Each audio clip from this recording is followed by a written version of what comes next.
Merci à vous, merci de votre présence aussi nombreuse. Urbi et Orbi et au balcon, voilà, vous êtes très nombreux. Et merci de votre patience pour un propos pour moi essentiel, puisqu'il renvoie à l'organisation même des pouvoirs publics, il renvoie à ce qui conditionne tout le reste, pour retrouver une ambition économique, une ambition de prospérité, pour retrouver du bon sens, pour retrouver une ambition éducative dont je vous parle à chaque fois, qui est la priorité, hein, le niveau de l'instruction, pour retrouver une ambition scientifique, pour retrouver une ambition sécuritaire, pour maîtriser les flux migratoires, pour bien accueillir. Bref, il faut un appareil d'État performant.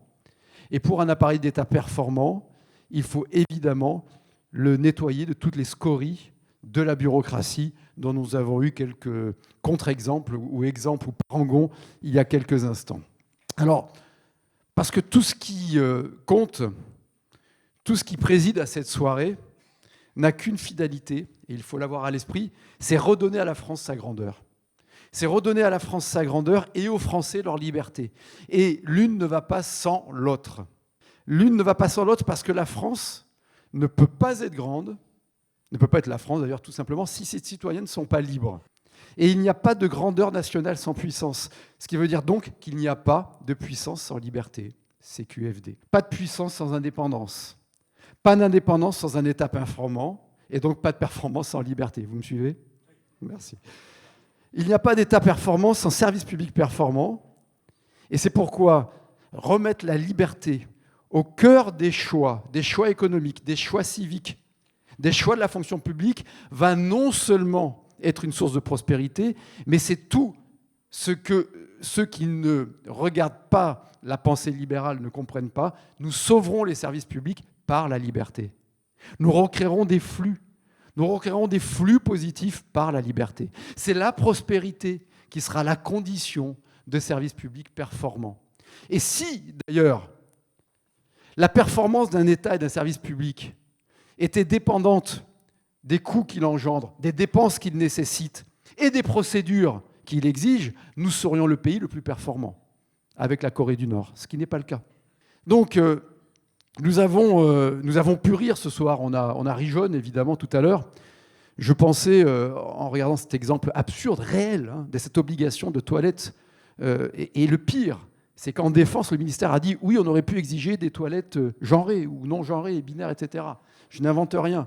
Je pensais aux pêcheurs artisanaux, la ville de Cannes, dont j'assure la charge provisoire comme maire, est la première prud'homie de pêche professionnelle, artisanale, des Alpes-Maritimes et du Var. C'est peu connu, c'est pour ça que d'ailleurs c'est une ville qui historiquement a un taux de pauvreté élevé, parce que c'est une ville de pêche artisanale individuelle. Ce sont des embarcations qui font toutes moins de 8 mètres. Donc c'est de la pêche personnelle, individuelle, artisanale, professionnelle.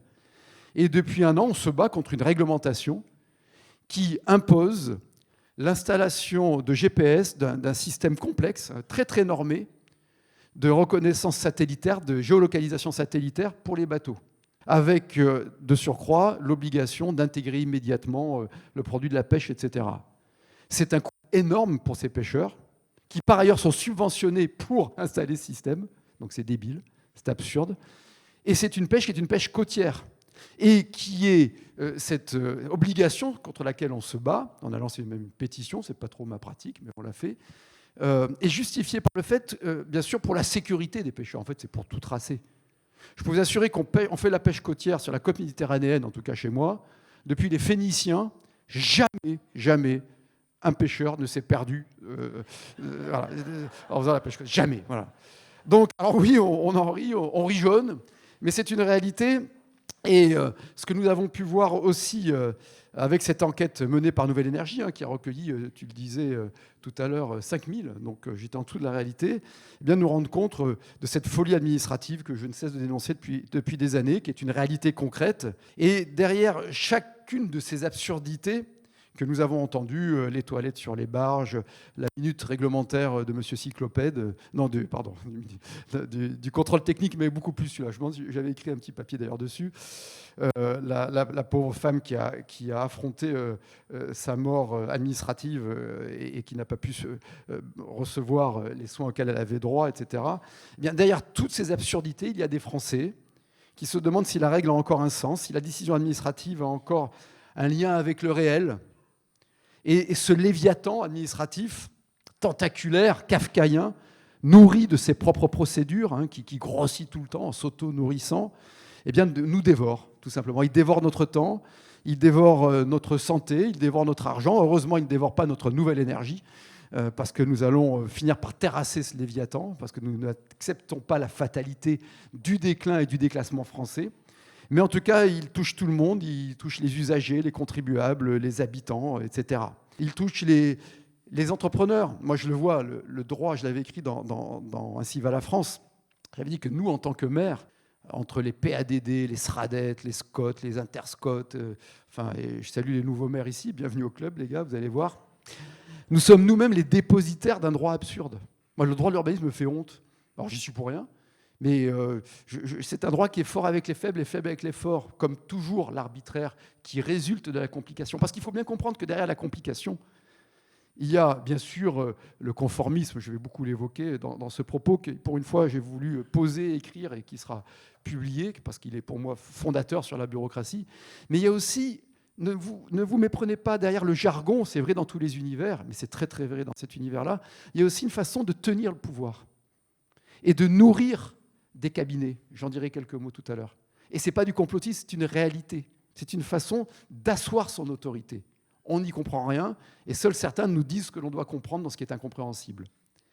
Donc oui, les maires qui consacrent plus de la moitié de leur temps dans les parapheurs et les paperasses, les chefs d'entreprise qui attendent 18 mois pour ajuster, pour avoir le document d'urbanisme, pour mettre à niveau l'entrepôt, le médecin qui passe un tiers de sa journée, non pas à soigner, mais à saisir des données, et ensuite on pleure le manque de médecins, etc.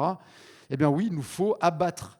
Notre devoir, c'est d'abattre ce léviathan pour retrouver un État performant qui doit être au service des habitants, de la société, de la dynamique de la société, au service de la création entrepreneuriale, au service de la sécurité, au service de la santé, au service de l'instruction, au service de notre liberté. Nous devons avoir un État au service des Français et non pas des Français asservis par l'État. C'est au cœur de la philosophie de Nouvelle Énergie.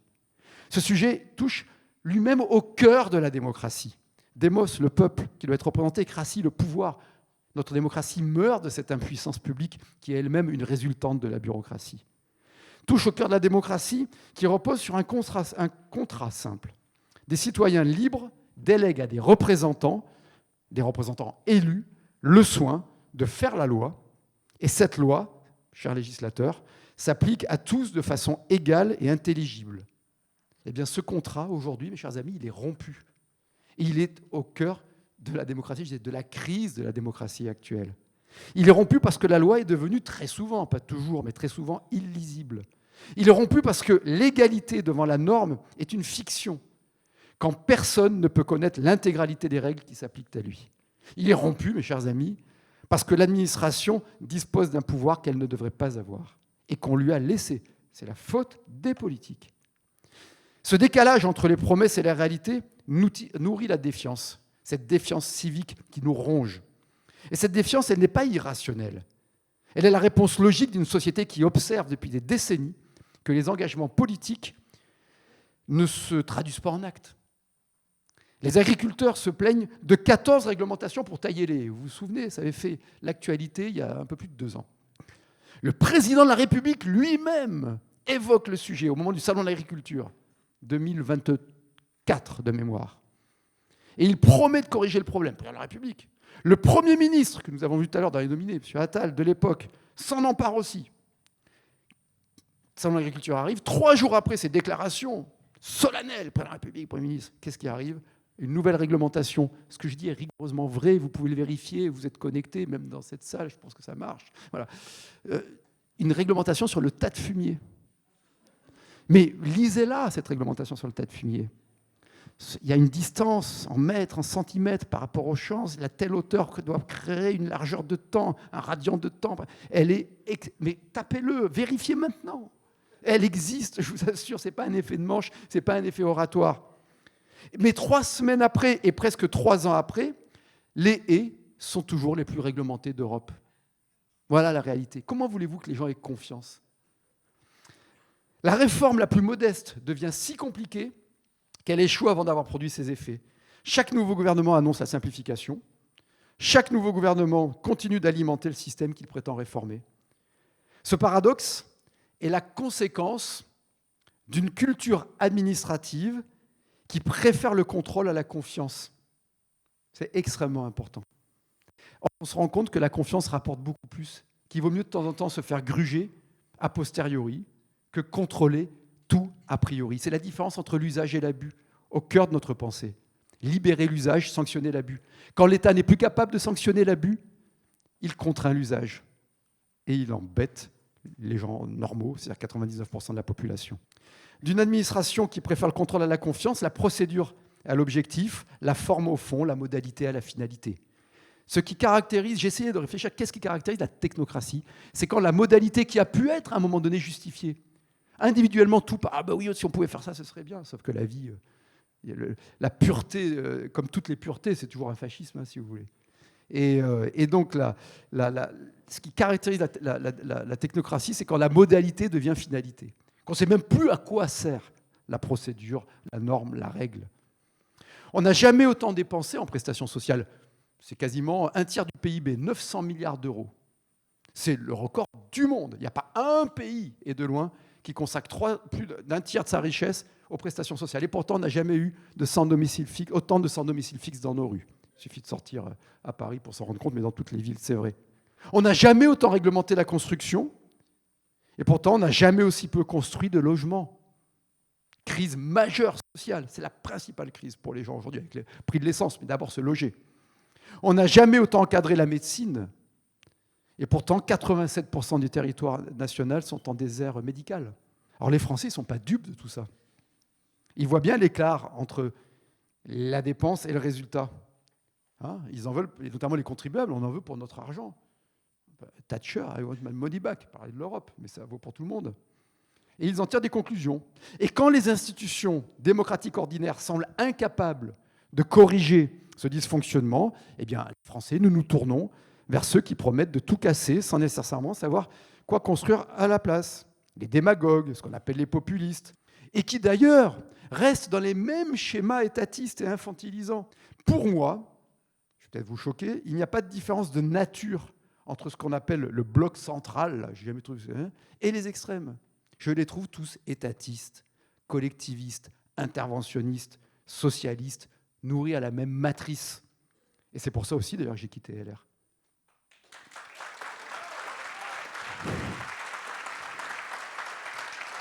L'inflation normative, elle n'est pas seulement un problème administratif. Elle est avant tout, hein, c'est ce que j'essaie de démontrer, un problème démocratique, un problème politique. Et c'est un problème de résultat. Si l'on veut que nos rues soient plus sûres, eh bien, il faut des policiers sur le terrain. Si l'on veut que le système de santé fonctionne, il faut des soignants au chevet des malades. Si l'on veut une justice efficace, il faut des magistrats, des greffiers. Si l'on veut une école qui instruit, il faut de bons enseignants devant les élèves. Bien, si vous voulez plus de policiers, des bons enseignants, plus de soignants, mieux payés, plus de magistrats, plus de gardiens de prison, il faut qu'il y ait moins de bureaucrates. C'est aussi simple que cela. Et pour qu'il y ait moins de bureaucrates, eh bien, il faut qu'il y ait moins de bureaucratie. C'est logique. Et pour qu'il y ait moins de bureaucratie, eh bien, il faut moins de lois inutiles, moins de normes redondantes, moins de procédures obligatoires, moins de rapports d'analyse et autres reporting de bonne conscience qui remplissent les caves des archives et occupent les mémoires de nos ordinateurs, qui mobilisent des heures de travail qui ne servent qu'à alimenter la machine elle-même. Elle se nourrit de ces rapports, elle s'auto-nourrit. Mais regardez dans les entreprises le nombre de rapports qu'on est obligé de faire, on ne sait même plus pourquoi, en mairie. Dans les mairies, on a des rapports obligatoires. Alors, personne ne les lit, je ne sais pas où ça va. Vous avez fait les séances d'installation, vous avez vu les votes obligatoires à bulletin secret. Et vous devez être président de séance, vous passez 1h30 à signer chaque enveloppe qui est devenue vide et chaque bulletin blanc. Et il y a plus les assesseurs et tout. Mais pourquoi? Ça va où? Qui est l'esprit pervers qui garde ça, quoi? Je veux dire, il y a 200 témoins, il n'y a jamais une... Enfin, c'est débile. Non, mais il faut voir, les gens ne se rendent pas compte, ils croient que j'exagère. Non, mais je veux savoir qui est cette personne qui garde ces enveloppes avec plein de signatures. Est-ce que c'est pour un archéologue dans quelques siècles? Mais je ne sais pas. Je sais pas. Alors oui, il faut en finir avec cette culture technocratique qui a fait du contrôle la finalité de l'action publique. Cette culture se traduit également par une multiplication des schémas. Alors, excusez-moi, je ne vais pas être exhaustif, j'en oublie plein. Je vais citer le schéma régional de santé. Plus on a de schémas, moins on a de toubib. C'est un truc que j'ai constaté. Le schéma de cohérence territoriale, le schéma, ce qu'on appelle les SCOT. Et on a créé les interscots, monsieur le sénateur. Lorsqu'on a créé le ZAN, le zéro artificialisation nette, c'était pour éviter les effets pervers du ZAN qu'on a créé les interscots. Ce que je dis, là aussi, je parle est rigoureusement exact. Le schéma des directeurs d'accessibilité, les SRADET, schémas régionaux d'aménagement et développement de territoire. Je pense que Alain Madelin avait créé, pour les 10 ans de la chute du mur de Berlin, les lignes indoor. Je crois qu'on va réhabiliter ça après les Cerfador.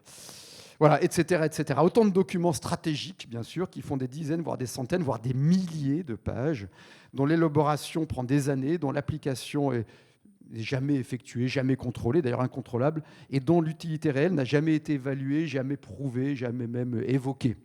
Voyez la notice d'explication précisément des décrets ZAN, et pardonnez-moi, mais je m'adresse notamment aux maires qui sont là.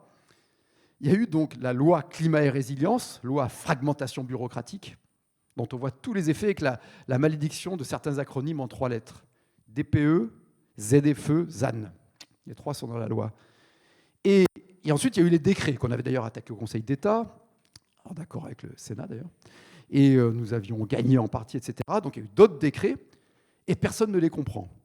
Donc moi, quand j'étais jeune, j'ai fait un peu d'études de droit, j'ai une formation juridique, on apprenait la hiérarchie des normes, et puis à la fin, on disait il y a des circulaires qui n'ont pas valeur normative, je pense que c'est toujours vrai, mais qui cherchent à expliquer. Là, les circulaires, elles sont incompréhensibles, donc on a reçu, et c'est nouveau, nous recevons maintenant des notices. Mais je vous jure, la notice sur le ZAN, vous pouvez consulter, tout est formidable. Alors, attends, je ne veux pas dire de bêtises. Elle fait, voilà, la notice d'explication de la circulaire d'accompagnement du décret d'application de la loi, rigoureusement vrai, fait 180 pages. Et elle n'est qu'en une langue. C'est parce qu'elle est aussi compliquée que la notice de la machine à laver en serbo-croate, en coréen, et etc. Alors, le propos pourrait être démagogue et populiste s'il était faux. Il est rigoureusement exact. Et ce phénomène que l'on a dans...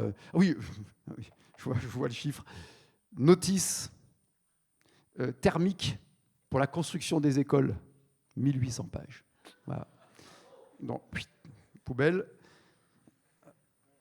Alors, ce phénomène, je cite là des exemples parce que je vois des maires, mais il est très vrai. Moi, je l'ai vécu en entreprise. On a vu monter, alors parfois par auto-flagellation aussi entrepreneuriale. Hein. Je pense que d'ailleurs, au-delà du statut public-privé, c'est surtout la taille et alors le monopole, c'est le mal absolu dans tous les domaines, mais la taille de structure. Je vois les règles que s'auto-infligent parfois les banques. Extraordinaire. Alors moi, j'ai appris que j'étais une personne particulièrement exposée. Hein, vous êtes ça ? Ouais. Donc, tu as une indemnité quand même assez modeste, on va dire, quand tu es maire, mais tu es particulièrement exposé. Donc, toute ta famille est concernée. Je vous jure que c'est vrai. Ma fille, ma deuxième fille, a ouvert un compte avec son petit copain. Elle a reçu un mail. Elle doit aller faire remplir des tonnes de paperasse parce que est particulièrement exposée. Elle est majeure, elle gagne sa vie, etc. Ma mère, qui est une femme libre, modeste, de milieu très modeste, mais très libre et très indépendante, a renvoyé bouler, je ne sais plus quoi, pour je ne veux pas rentrer dans son intimité, elle m'en voudrait parce qu'elle est très pudique, mais pour rembourser un truc médical, 18 € par mois. Et elle a dit, je préfère être à découvert que ça, parce qu'il fallait, à 88 ans, qu'elle aille remplir des papiers, parce que je suis personne, c'était pour les trucs auditifs, voilà. Je vois mon frère qui est là. Donc, particulièrement exposée, etc. Et pour emprunter les 2200 € pour acheter ma Mach 125, dont il a fallu que j'explique la valeur au bout de quelques années à la Haute Autorité de la Transparence de la Vie Publique, qui m'a envoyé 3 lettres recommandées, véridiques. Je lui ai dit combien ça vaut d'occasion, j'en sais rien, c'est pas coté à l'Argus. J'ai mis 1000 €, mais pourquoi jusqu'à ce que le président m'appelle. Monsieur, vous êtes président de l'AMF, on ne peut pas avoir une affaire sur la Mach. J'ai dit, non, surtout pas. Mais vous voulez que je mette combien ? Je vous jure que c'est vrai, j'ai les courriers. Je suis totalement sorti du discours n'importe 3 plombes. Là. Mais, donc je lui dis, il me dit oui, mais parce qu'il y a eu des courriers. Je dis, mais puisque je dis combien ça vaut d'après vous ? Il me dit, j'en sais rien, mais moi non plus. Il n'y a pas de référence. Ça ne vaut que le prix si je la revends. C'est une petite moto qui valent que dalle, si vous voulez, qui valent rien. d'occasion, parce que je l'avais acheté à 8 ans, etc. Je dis, moi, j'ai fait un emprunt à l'époque. Voilà, bon. Et donc, à la fin, on est convenu que je change la somme pour sauver l'honneur du gars qui m'avait contrôlé. Et je lui dis, mais je mets combien alors? Il me dit, je sais pas, 1100, oui, je peux mettre 950. Il me dit, mettez 1050. J'ai mis 1050. Et ma truc a été validé. Alors, je reprends mes esprits. Toute cette frénésie que l'on rencontre dans le monde privé, dans le monde de l'entreprise, dans le monde public, elle a un coût. L'IFRAP l'évalue entre 87 et 112 milliards d'euros par an, c'est-à-dire entre 3,5 et 4 points de PIB. 28 milliards pour les seules entreprises, c'est 1 point de PIB, de taille intermédiaire pour les seules ETI. 4,2 milliards de surcoûts normatifs annuels pour les seules collectivités territoriales en 2 ans. Et après, il faut baisser les dépenses, les gars. Et on vous oblige et on vous met des contraintes de dépenses en permanence. Alors, ce n'est pas seulement de l'argent public mal dépensé, c'est de l'énergie privée, entrepreneuriale, citoyenne, civique, qui est consacrée à la complication plutôt qu'à produire, qu'à construire, qu'à soigner, qu'à innover. Cette inflation normative, elle est aussi un problème de compétitivité pour notre pays.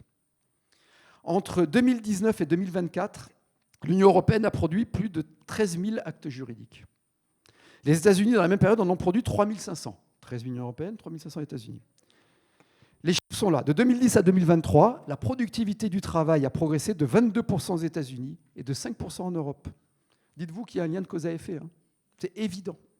Dans les années 80, la France affichait le 11e PIB par habitant du monde devant les États-Unis. Vous vous rendez compte?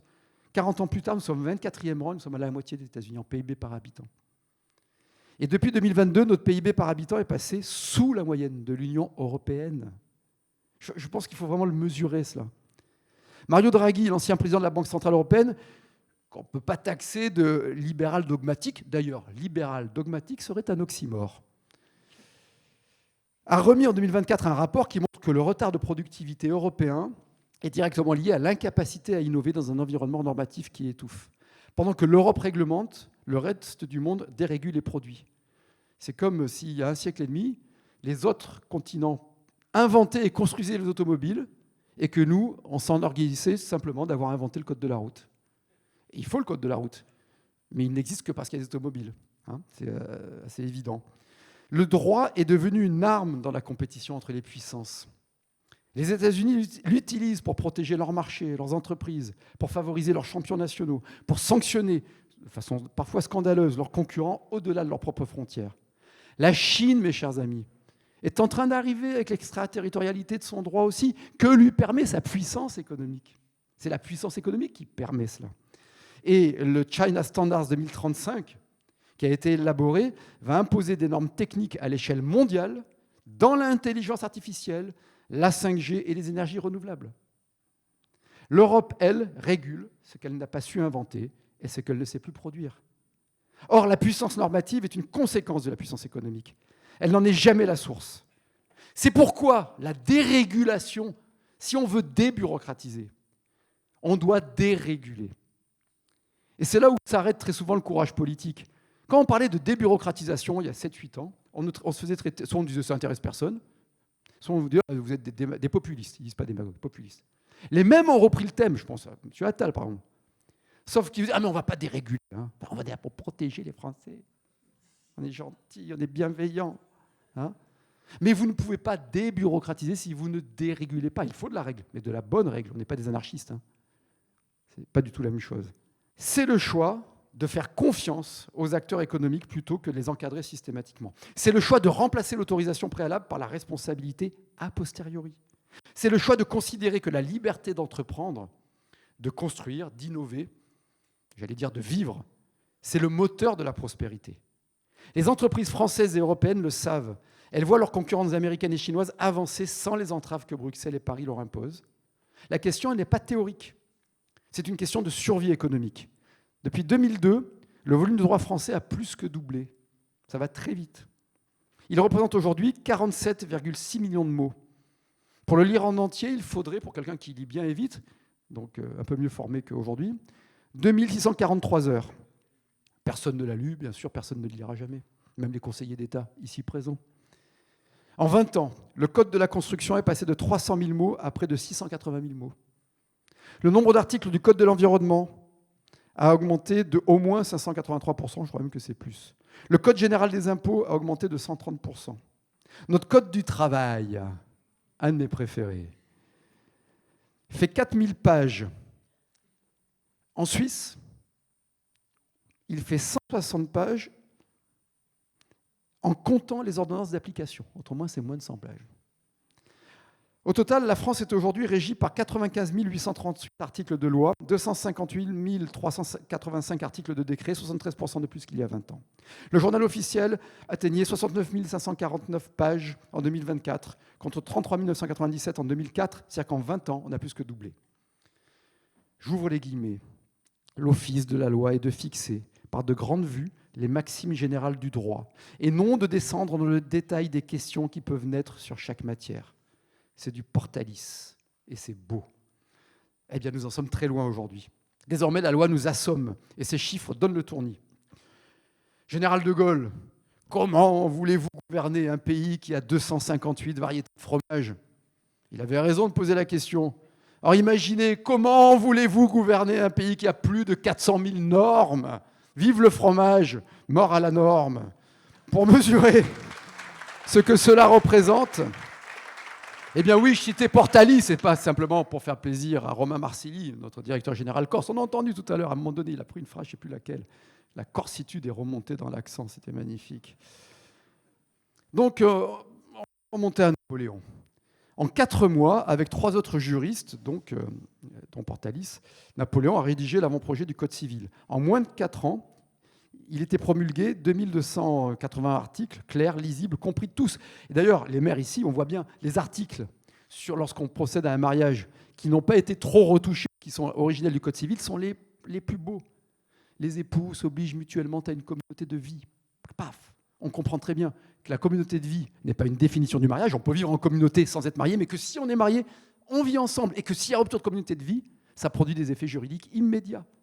C'est ça, c'est beau. Quand le droit pose des dispositions qui sont des dispositions d'ordre public, c'est ça la vocation du droit d'ailleurs, de s'imposer à l'intention du parti, autrement c'est les partis qui le font, eh bien ça fonctionne merveilleusement bien.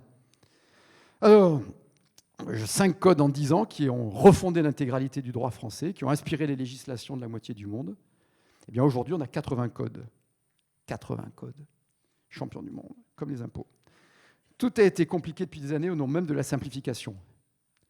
Moi, dès qu'on m'annonce un choc de simplification, je sais qu'à la fin, c'est plus compliqué. Systématiquement.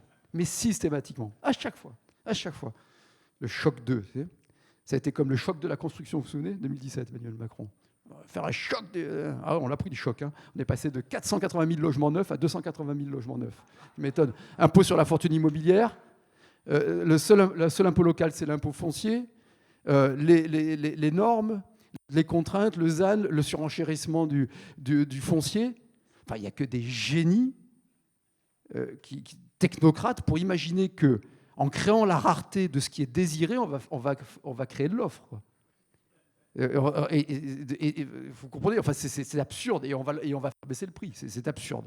Bon. Conséquence directe, les recours devant les tribunaux administratifs sont passés de 18 000 quand ils ont été créés dans les années 50. Il faut du recours, on est attaché à l'état de droit, donc il n'y a pas de sujet là-dessus. Mais donc il y en a eu 18 000 dans les années 50, 60. Aujourd'hui, on a 250 000. La judiciarisation va de pair avec la réglementation. Et c'est la célèbre phrase de Montesquieu qui avait tout dit. Les lois inutiles affaiblissent les lois nécessaires. Les lois inutiles affaiblissent les lois nécessaires. Et nous allons suivre ce précepte de bon sens que La Fontaine rappelait aussi dans sa fable, les frelons et les mouches à miel. Ne pas se tromper sur la mouche. Les frelons et les mouches à miel. Je cite La Fontaine, c'est pour faire plaisir à Olivier. Le simple sens commun nous tiendrait lieu de code. Il ne faudrait point tant de frais. Au lieu qu'on nous mange, on nous gruge, on nous mine par des longueurs. On fait tant à la fin que l'huître est pour le juge, les écailles pour le plaideur. J'enverrai cette fable à Agnès Pannier-Runacher, évidemment. Alors avec Nouvelle Énergie, nous allons d'abord fermer le robinet des normes. Mais nous n'allons pas en rester là. Nous allons aussi évacuer l'eau du bain et réécrire notre droit pour le faire reposer sur des principes généraux clairs dont découleront des règles simples. Gaspard Koenig avait très très bien travaillé là-dessus, je me souviens, et écrit là-dessus il y a 5 ans. Et nous le ferons domaine par domaine, fiscal, social, environnemental, urbanisme, avec une seule grille de lecture. 1. Est-ce que la règle est nécessaire ? 2. Protège-t-elle la liberté ou l'ordre public ?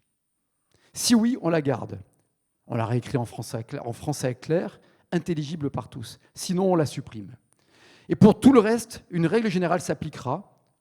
La base de l'état de droit, la base de la société libérale, la base de la liberté, tout ce qui n'est pas interdit est permis. Les témoignages entendus ce soir sont symptomatiques de la grande confusion de notre droit. Désarmer la bureaucratie est devenu une nécessité absolue, mes chers amis. C'est une condition pour réarmer le régalien, pour retrouver la sécurité. Un État qui s'épuise à produire des normes qu'il ne peut pas faire appliquer n'a plus les moyens, ni la lucidité, ni le temps de remplir ses missions fondamentales. À force de vouloir tout encadrer, tout surveiller, tout normer, l'État s'est affaibli là où il devrait être fort. Et pendant ce temps, il a multiplié les contrôleurs. Au moins 30 000 fonctionnaires sont aujourd'hui exclusivement dédiés à des fonctions de contrôle. Nous avons les agents de la DGFiP, Direction générale des finances publiques, qui contrôlent les déclarations fiscales. Ceux de la DGCCRF, Direction générale de la concurrence, de la consommation et de la répression des fraudes, qui vérifient les étiquettes dans les supermarchés. Les inspecteurs de l'URSSAF,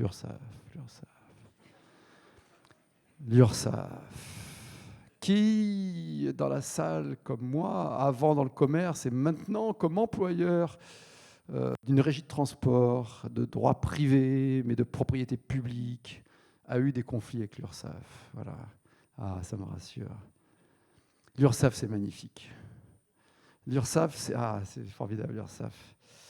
Et sans oublier, bien sûr, les inspecteurs du travail, ceux qui ont cette capacité formidable à pinailler. Vous savez, ces fonctionnaires à qui l'État, et ça je veux les féliciter, demande de travailler le 1er mai. Ah oui. Les inspecteurs du travail ont travaillé le 1er mai pour vérifier que le boulanger n'avait pas ouvert la boulangerie ce jour-là. Et d'ailleurs, un ancien Premier ministre qui était aux affaires à l'époque, lorsqu'on avait dénoncé le cas de ce boulanger qui avait pris 7 000 € d'amende alors que le salarié était d'accord pour payer, ça avait été balayé d'un revers de main en disant là aussi vous êtes des populistes et des démagogues. Et j'ai vu qu'hier, Gabriel Attal a lancé une pétition contre ce qu'il a fait. C'est magnifique ça. Ça fait mal. Hein, ça fait mal, Gabriel. Hein. Alors, nous avons moins besoin de contrôleurs et de plus de gens utiles sur le terrain. Mais cette inflation normative, et je l'évoquais tout à l'heure, elle a aussi ses bénéficiaires. Plus les procédures sont illisibles, plus les obligations de reporting sont lourdes, plus les appels d'offres sont incompréhensibles, et bien plus les collectivités, plus les hôpitaux, plus les ministères sont contraints de recourir à des assistances à maîtrise d'ouvrage. On a tous ça. Je ne parle pas de maîtrise d'ouvrage, je parle d'assistance à maîtrise d'ouvrage. Je parle de cabinet conseil. Pour simplement comprendre les règles que nous sommes censés appliquer. En 5 ans, rien que pour l'État, rapport parlementaire fait foi, de 2017 à 2022, l'État a dépensé 2 milliards d'euros en cabinets de conseil qui ont prospéré sur la complication que l'administration elle-même produite, et ce sont les mêmes qui passent de l'un à l'autre d'ailleurs. Résultat, une administration qui ne parle plus français. Pour preuve, vous savez qu'un lexique est sorti, vient d'être publié, de 4000 mots, plus qu'en principe ce que produisent les énarques, mais un lexique, non, je sais qu'il y en a dans la salle, il y en a des formidables. Un lexique de 4000 mots et d'expressions a été publié par l'administration pour traduire sa propre langue. Là aussi, véridique. Ouvrez n'importe quel document administratif. Alors, je vais vous citer des mots que j'ai extraits de ce lexique. Vous y trouverez des livrables, des benchmarks, des parties prenantes à embarquer dans une démarche de co-construction pour piloter un écosystème de gouvernance. Voilà, et j'en ai plein d'autres. Personne ne sait ce que cela veut dire, ni ceux qui les lisent, ni ceux qui les écrivent d'ailleurs. Donc ce que nous combattons, ce n'est pas la complexité en soi, parce que la complexité, et là ce serait démagogique d'attaquer la complexité. La complexité peut être un progrès, qu'il y ait des normes d'hygiène, qu'il y ait des normes de sécurité sur les bâtiments, qu'il y ait des normes d'accessibilité. C'est un progrès de la société. Et il faut ces normes-là, évidemment. Mais il ne faut pas confondre la complication et la complexité. Pourquoi le même projet avec les mêmes normes au service des habitants est plus long et plus cher à construire maintenant qu'il y a 25 ans ? C'est uniquement en raison des procédures administratives de validation des projets. Construire une école en 2026 est plus complexe qu'en 1926 et c'est une bonne chose pour les exigences de sécurité incendie, d'acoustique, etc. Mais ce que nous combattons, je le disais, c'est la complication, c'est-à-dire ce qui entrave sans protéger, ce qui substitue l'autorisation à la liberté, ce qui multiplie les guichets dont chacun peut bloquer un projet sans qu'aucun puisse l'autoriser seul. Un chef d'entreprise voulait faire une usine, ou maire voulait faire un bâtiment. Alors c'est encore plus vrai, mais je pense que dans une zone comme la mienne, où on est à la fois montagne, mer, etc., mais il vous faut l'autorisation du préfet, qui vous dit d'aller voir le sous-préfet, l'autorisation de l'architecte des bâtiments de France, il faut l'autorisation de la direction départementale des territoires de la mer, la DDTM, il vous faut l'autorisation de la DREAL, que je qualifie toujours de triangle des Bermudes de l'action publique, et ça prend des années et des années, j'en oublie, et il vous faut l'autorisation ensuite de la MRAE, c'est les mêmes qu'à la DREAL, mais ils n'ont pas le même avis, vous ne savez pas pourquoi.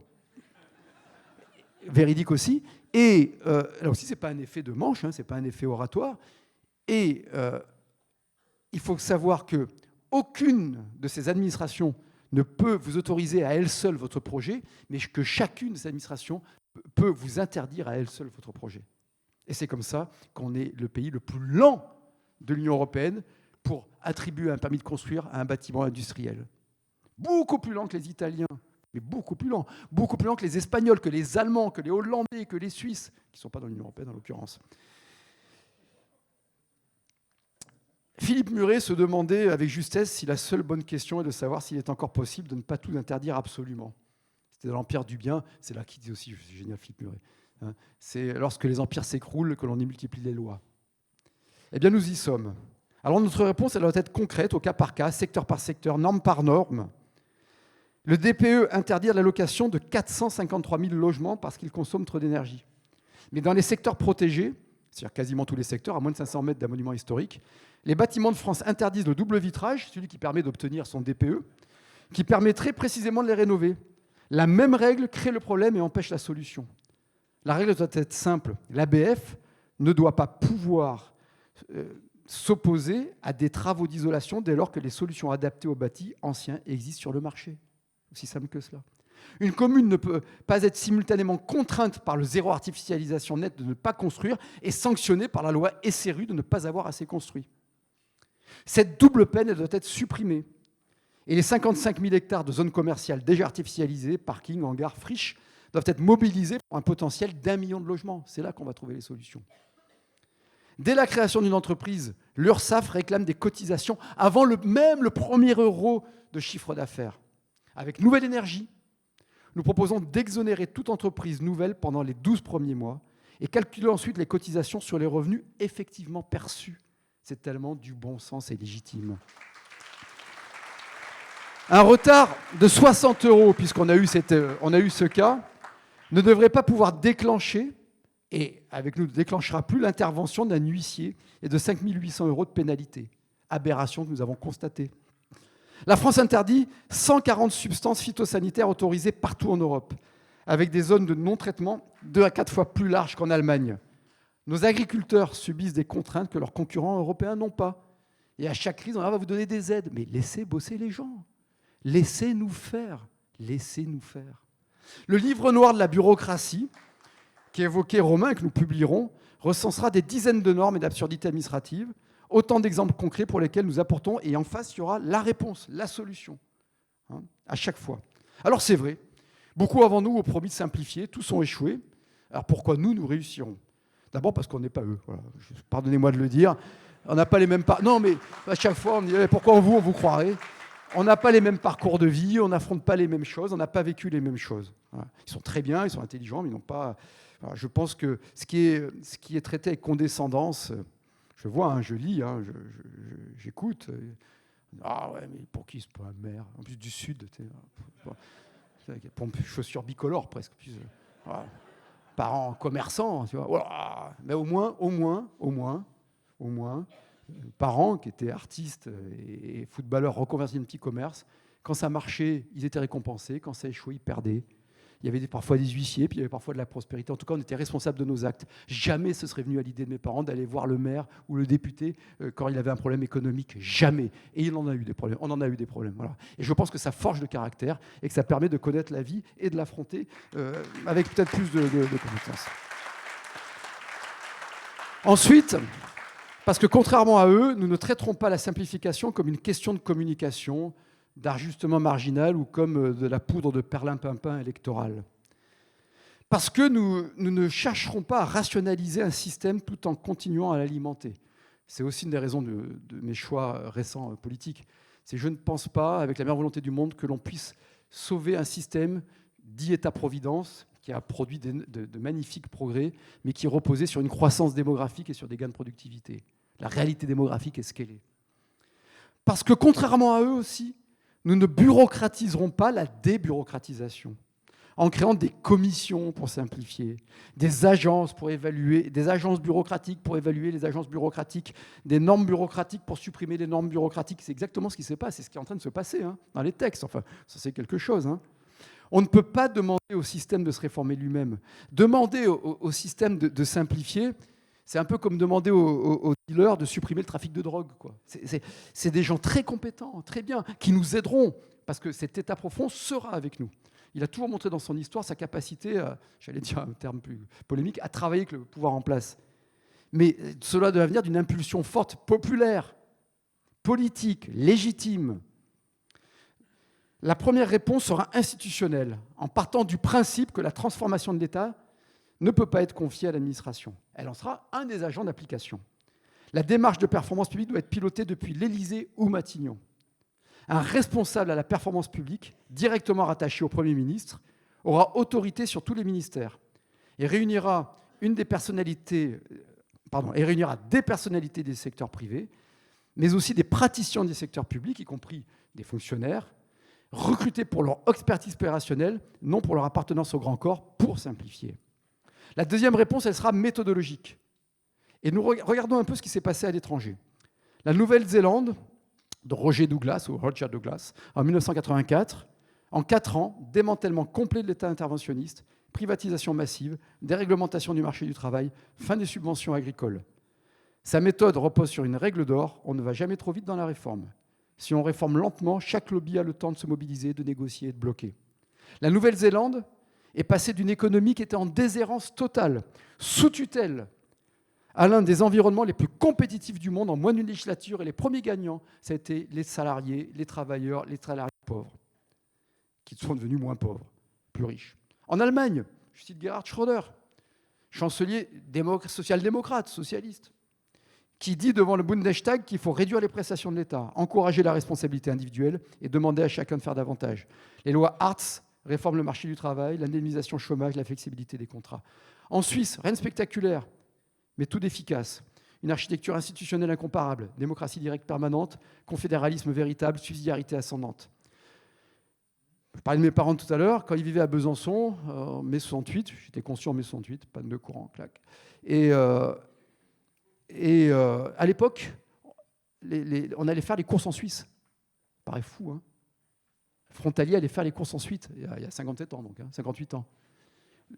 Maintenant, c'est plus que le contraire. Le SMIC est à 3 200 francs suisses. Les citoyens ont un pouvoir réel sur les normes. Les collectivités ont une autonomie fiscale réelle. Et l'État central ne fait pas ce que le niveau local ne peut pas faire. La subsidiarité, qui ne peut être qu'ascendante, elle est d'abord horizontale, à chaque individu de faire sa vie. Ensuite, il y a les solidarités interpersonnelles, familiales, associatives, caritatives, entrepreneuriales. Et ensuite, il y a la subsidiarité, on va vers les pouvoirs publics, là à qui on confère une partie de notre souveraineté pour notamment le monopole de la violence légitime qui s'appelle Max Weber, l'État, la sécurité. Et c'est la subsidiarité ascendante, la seule qui marche. Et puis bien sûr, je voudrais citer, je ne vais pas m'en priver, l'Argentine de Milei. Je l'évoque, j'y suis pour rien, donc je le transmettrai. Je l'évoque avec lucidité, je l'évoque sans naïveté aussi. Il y aura un effet Milei, puis il y aura un contre. Enfin, tout ça, il y a des cycles dans la vie, je suis très lucide. Comme avec Margaret Thatcher, qui a tant fait pour l'Angleterre, qui a été réélue 3 fois par des votes populaires. Ce qu'on oublie tout le temps. Voilà. Pour revenir à Milei, Je l'évoque donc sans naïveté, mais avec un grand intérêt et avec objectivité. Et l'objectivité, c'est de constater que ça marche. Milei arrive avec un méga décret qui supprime plus de 300 normes, une réduction de moitié du nombre de ministères, une contraction des dépenses publiques de près de 30% en 12 mois, dans un pays qui était sous perfusion publique. Quand on me dit que vous ne pouvez pas réformer la France, c'est tout à fait faux. Voilà, c'est tout à fait faux. Les gens sont intelligents. Si on leur propose un guichet, ils vont au guichet. Si on leur propose de récompenser l'effort et le travail, ils vont à l'effort et le travail. Voilà, c'est une évidence. Et dans ce pays qui était tributaire de l'argent public, le péronisme est la vision ultime de ce que nous vivons en France, eh bien l'inflation, en 18 mois, elle passe de 200% à 32% en rythme annuel. De 200% à 32%, c'est encore beaucoup 32%, hein. Mais ça continue, je pense qu'elle est même maintenant inférieure. Le déficit primaire, qui était structurel depuis des décennies, a été éliminé, excédent budgétaire, ce que personne n'avait anticipé, sauf Milei. La pauvreté, qui atteignait 53% de la population début 2024, et en 2025 à 28%. Donc la pauvreté diminue très fortement en Argentine. Et qui en a profité de toutes ces réformes ? En Argentine, à l'époque en Angleterre, en Allemagne, en Nouvelle-Zélande, mais je pourrais citer tant d'autres exemples. Eh bien, ce sont les plus modestes. Moi, ce que nous proposons, c'est véritablement, alors je sais que c'est un libéralisme populaire, c'est de rendre la propriété de leur vie aux gens, et d'abord la propriété du fruit de leur travail, que la bureaucratie entrave. Quand l'inflation s'effondre, ce sont ceux qui n'ont pas d'épargne pour se protéger qui respirent les premiers. L'Argentine n'est pas la France, c'est vrai. Notre point de départ est différent, mais la leçon, elle est claire. Quand la majorité a la volonté de faire gagner la liberté, quand on a cette majorité-là, quand on veut cette volonté de majorité de faire gagner la liberté, pour faire gagner la liberté, eh bien on peut faire bouger les choses et on peut faire gagner le pays. Et moi, ce que je veux, c'est faire gagner la France. La troisième réponse, elle est opérationnelle. Le premier jour, un moratoire réglementaire sera signé à l'Élysée le jour même. Toutes les normes en cours d'adoption seront gelées. Toutes les réglementations publiées dans les 90 jours précédant l'élection présidentielle seront suspendues le temps d'une revue d'utilité pilotée directement par la présidence de la République. Ce décret enverra un message à toute l'administration. Le temps de la production automatique des normes est terminé. C'est fini, la fête de la norme. Dans les 30 premiers jours, le président de la République, donc je chargerai le Premier ministre de déposer une loi d'habilitation pour transformer l'État par ordonnance. Ces ordonnances supprimeront la moitié des 1200 agences, on en gardera, Hervé, la moitié des 1200 agences et opérateurs dont le coût et la redondance ne se justifient pas. 480 000 recrutements dans ces agences qui ont été créées depuis 25 ans, pour un coût au minimum de 90 milliards. C'est ça les agences de l'État aujourd'hui, qui contredisent.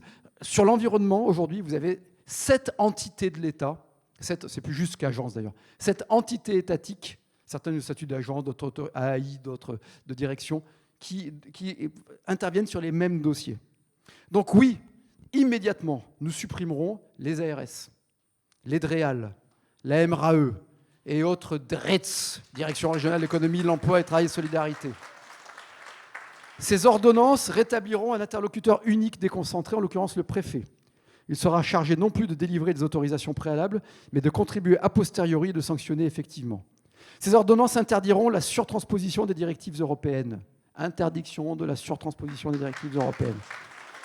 Toute surtransposition devra être justifiée par écrit, soumise au Conseil national d'évaluation des normes et validée par le Parlement et non pas glissée dans un décret un vendredi soir. Elles instaureront le droit de saisir l'administration pour qu'elle se justifie. C'est une idée d'Alain de la Madeleine que nous partageons et que nous reprenons. Nous allons compliquer la vie de l'administration jusqu'à ce que l'administration nous simplifie la vie. Voilà, ça sera ça. Parce que tout citoyen, toute association, toute entreprise pourra saisir une autorité rattachée au Premier ministre pour contester une norme, une procédure ou un formulaire jugé inutile ou disproportionné. La charge de la preuve sera renversée. Ce sera à l'administration de démontrer que la norme est nécessaire, lisible et proportionnée. Ces ordonnances instaureront une règle simple.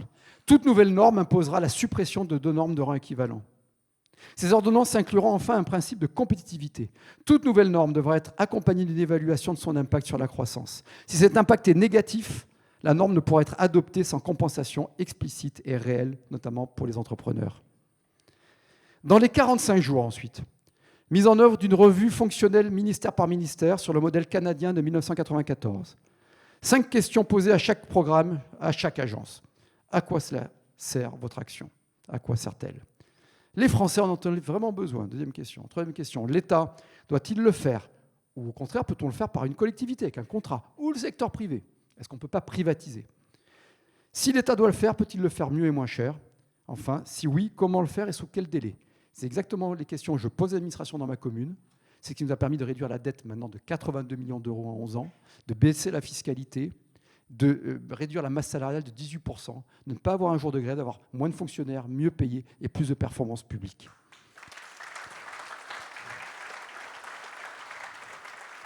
Toute réponse négative à ces questions déclenchera automatiquement donc une procédure de fusion, de transfert ou de suppression. La débureaucratisation et la réorganisation des pouvoirs publics sont indissociables. On ne peut pas supprimer les normes sans supprimer les structures qui les produisent. Et c'est pourquoi nous organiserons un référendum sur l'organisation des pouvoirs publics et la création des provinces. Je l'avais formulé il y a 6 ans, Le Point l'avait repris, je sais que ça a été repris ailleurs depuis.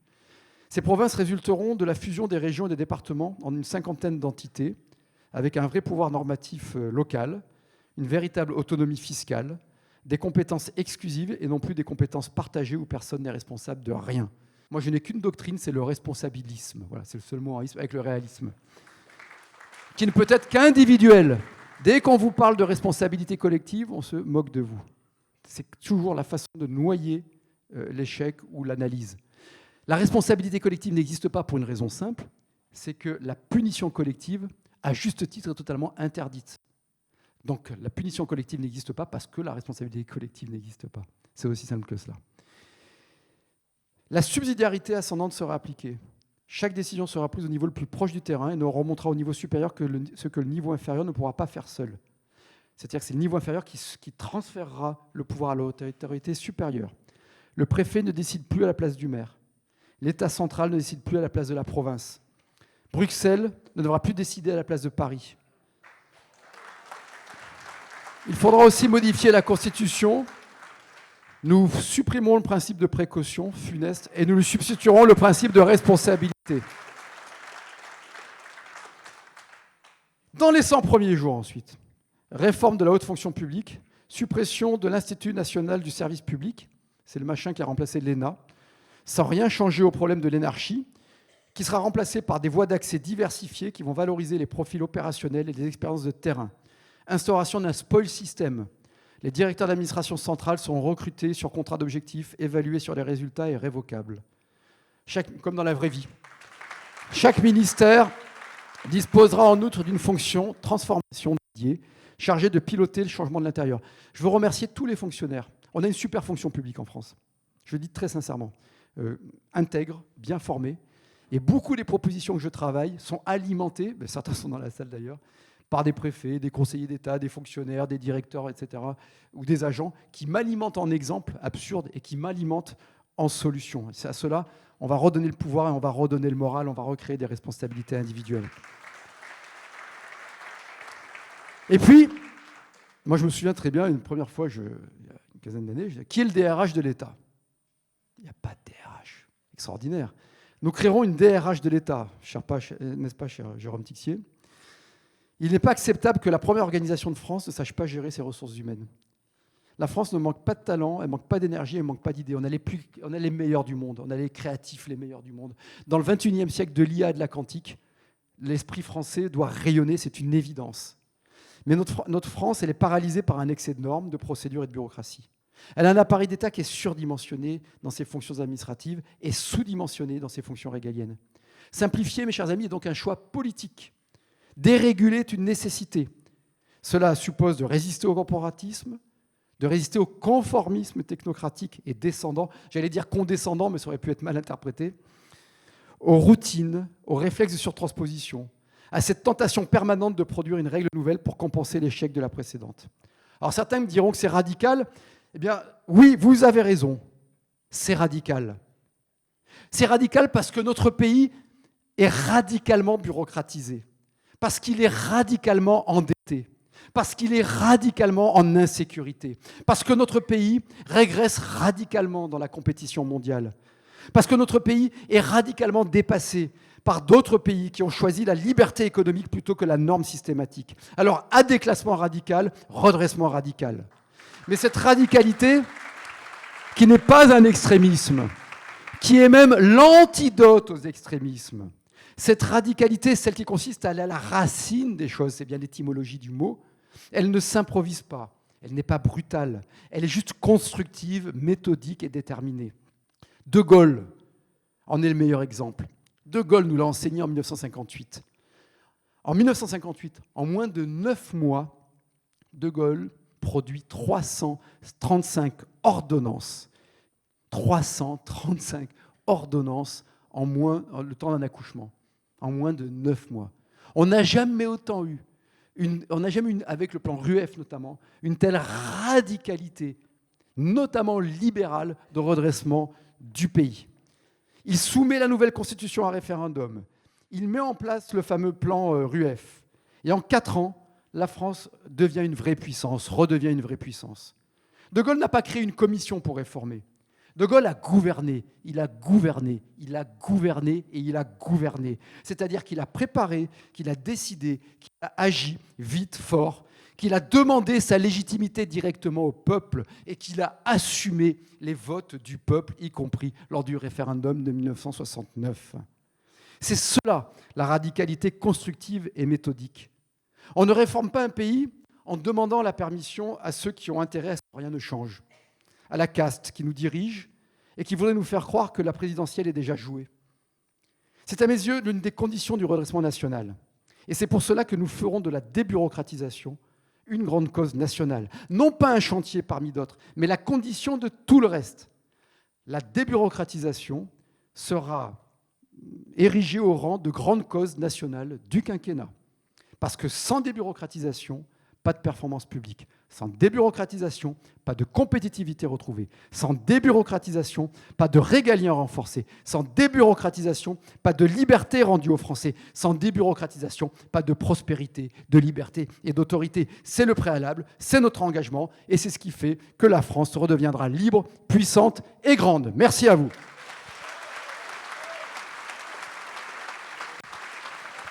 Alors, ce n'est pas totalement terminé. Je voulais m'octroyer un petit plaisir. Déjà, ce discours rédigé, ce qui est rare pour ceux qui me connaissent, il sera inutile au bout d'un quinquennat parce que nous aurons broyé la bureaucratie.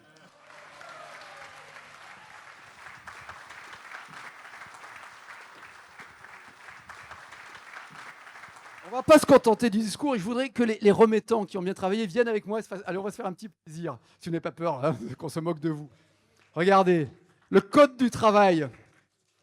Le code du travail, à broyer le code du travail. Allez, broyez le code du travail, applaudissez, choisissez quel code tu veux broyer. Vas-y, montre bien au public le code de l'urbanisme. Oui, sérieux, alors celle-là, je la plombe. Ah, le code de l'urbanisme, broyé. Le code de l'environnement, madame la députée, broyé.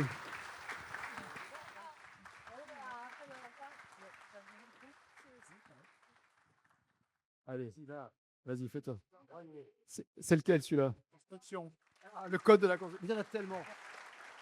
Alors, la loi relative à la différenciation, la décentralisation, la déconcentration et pourtant différentes mesures de simplification, l'action publique locale. Voilà, d'aller broyer, parce qu'on sait qu'en fait, à la fin, ça va être... Le code de la commande publique qui fait qu'on paye tout % plus cher. Broyer aussi. Voilà, vive la liberté. Merci à vous. Let's go.